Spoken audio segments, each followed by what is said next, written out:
Getting rid of oil and gas is far-fetched and unrealistic, Saudi Energy Minister Prince Abdulaziz bin Salman said on Monday, adding that companies and governments should be thinking about how to reduce emissions from fossil fuels instead. Let's not focus on the fuel of choice, but rather how we can mitigate and adapt to these realities without showing any preferences, Prince Abdulaziz bin Salman said at the Singapore Energy Summit.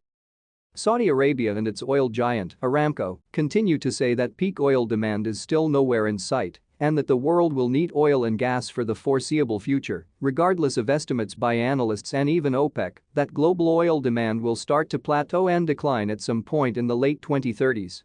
Aramco doesn't fear peak oil demand as it doubles down on boosting oil production in the long term to beat its competitors, many of which are pledging significant investments in low-carbon energy. Earlier this month, Aramco said we expect oil demand growth to continue in the long term, driven by rising populations and economic growth. Fuels and petrochemicals will support demand growth. Speculation about an imminent peak in oil demand is simply not consistent with the realities of oil consumption. Globally, we may have passed peak oil demand last year, as fuel consumption may never recover from the pandemic-inflicted decline, BP said in its annual outlook last month. Aramco, however, has been dismissing for years the notion of peak oil demand, especially forecasts that it could occur before 2040.